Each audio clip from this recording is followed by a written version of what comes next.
एक गांव के पास खंडहर में एक शैतान रहता था। वह हर रोज रात होने पर पास के गांव में जाता था और गांव की गलियों में घूमा करता था। लोग अपने अपने घरों में छिप जाते थे और उसकी डरावनी आवाजें सुनकर सहम जाते थे।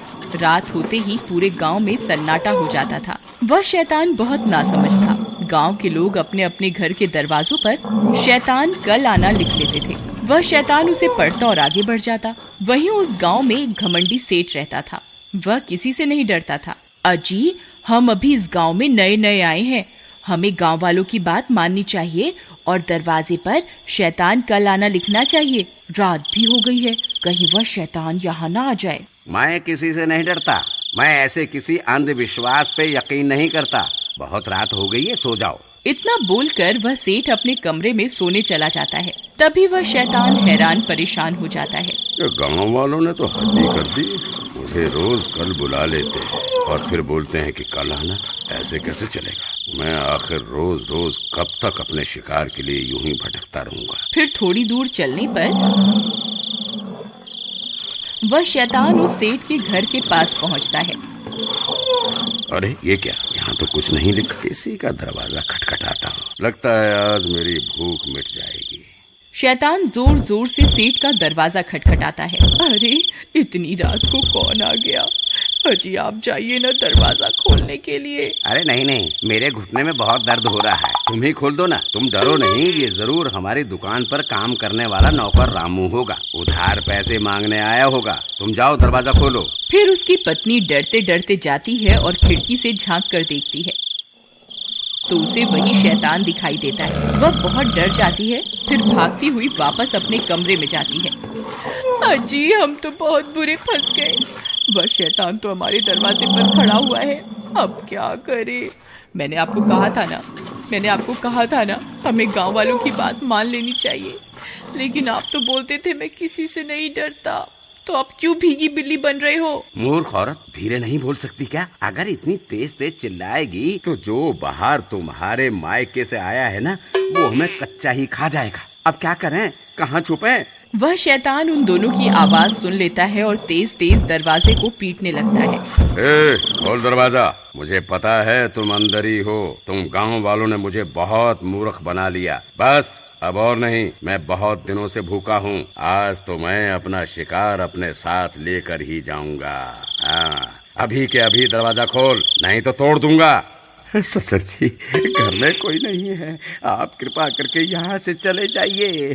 तेरा नाज मिटे। तुझे क्या हर जगह मेरे पिताजी ही दिखाई देते हैं? मैं अभी दरवाजा खोलने जा रही हूँ। अरे भगवान, मैं तो मजाक कर रहा था। तुम गुस्सा क्यों हो जाती हो? मुझे माफ कर दो। आगे से कभी ससुर जी का मजाक नहीं उड़ाऊंगा। अजी, मैं तो आपको माफ कर दूंगी, लेकिन मुझे नहीं लगता ये शैतान आज हमें माफ करने वाला है। तभी वह शैतान दरवाजा खोल देता है। और तुम्हें मुझसे कोई नहीं बचा सकता। अरे भागो रे, आज तो ये शैतान हमें जिंदा ही खा जाएगा। अरे कोई मुझे बचाओ, बचाओ। वह सेठ और उसकी पत्नी वहाँ से भागने लगते हैं। उनके घर में एक छोटा सा कुत्ते का बच्चा होता है। इतना शोर शराबा सुनकर वह भी बाहर आ जाता है और उस शैतान को देखकर भौंकने लगता है। तभी सेठ और उसकी पत्नी पीछे के दरवाजे से भाग जाते हैं। अरे बच गए रे, आज तो बाल बाल बच गए। मोती, मैंने उसकी आवाज सुनी थी। वो शायद उसी शैतान के ऊपर भौंक रहा था। वो अभी भी घर के अंदर ही है।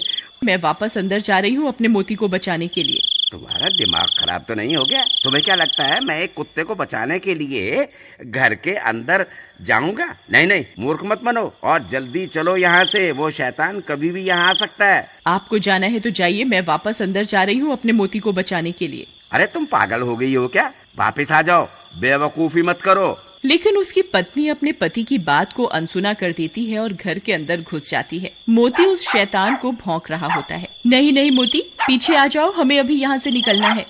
हे भगवान, अब मैं क्या करूँ? तभी मोती उस शैतान पर हमला करने के लिए आगे बढ़ जाता है। नहीं मोती, ऐसा मत करो, वापस आ जाओ मोती। फिर उसे बचाने के लिए उसकी पत्नी भी शैतान की तरफ दौड़ पड़ती है और अपने कुत्ते को बचाने के चक्कर में उस शैतान के चंगुल में फंस जाती है।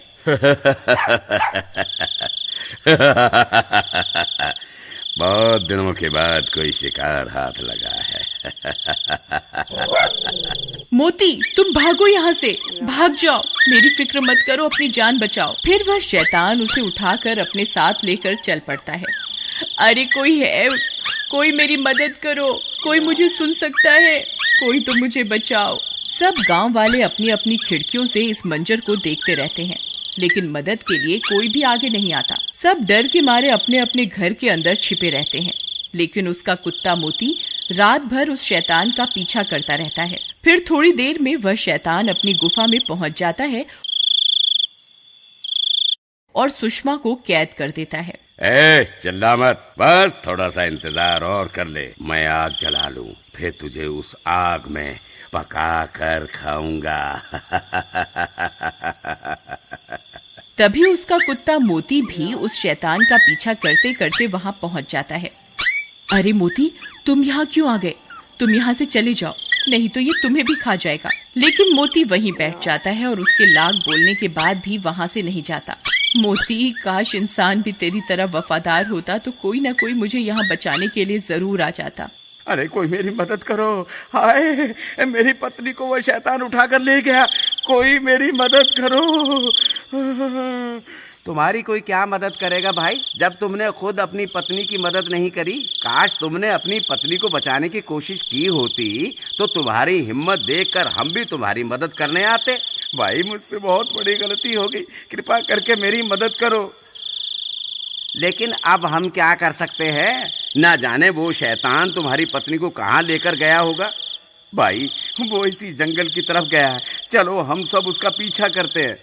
तुम पागल हो गए हो क्या भाई? तुम्हें पता भी है ये जंगल कितना बड़ा है, हैं? हम कहीं भी इतने बड़े जंगल में तुम्हारी पत्नी को नहीं ढूंढ पाएंगे और हो सकता है हम खुद भी भटक जाएं।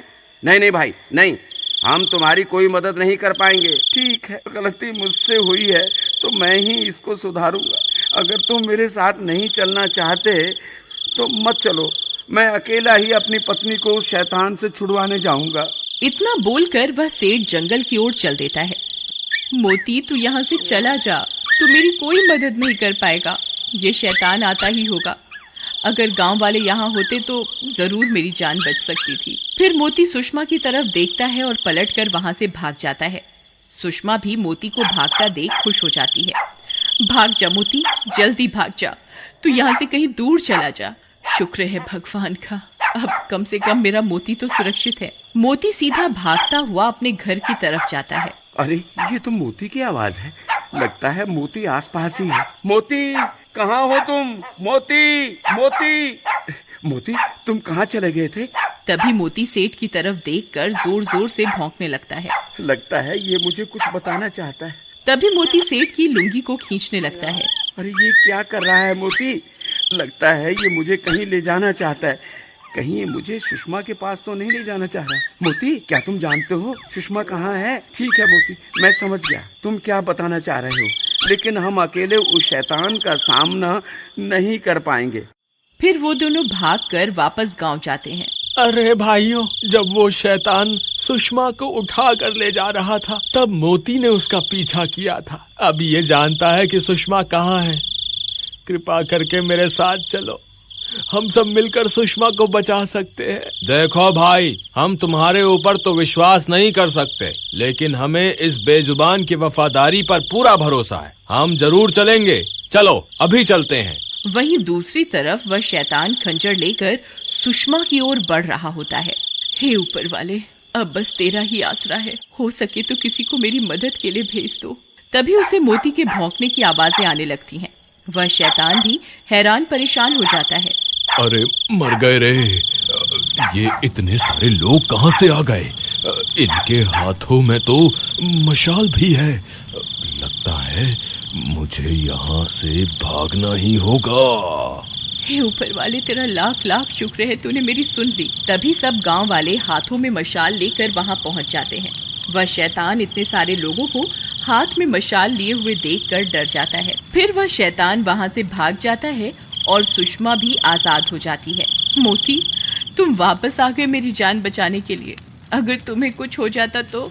सुषमा, मुझे माफ कर दो, मैं तुम्हारी मदद नहीं कर पाया, एक बार फिर इस बेजुबान ने साबित कर दिया कि ये इंसान से भी ज्यादा वफादार है।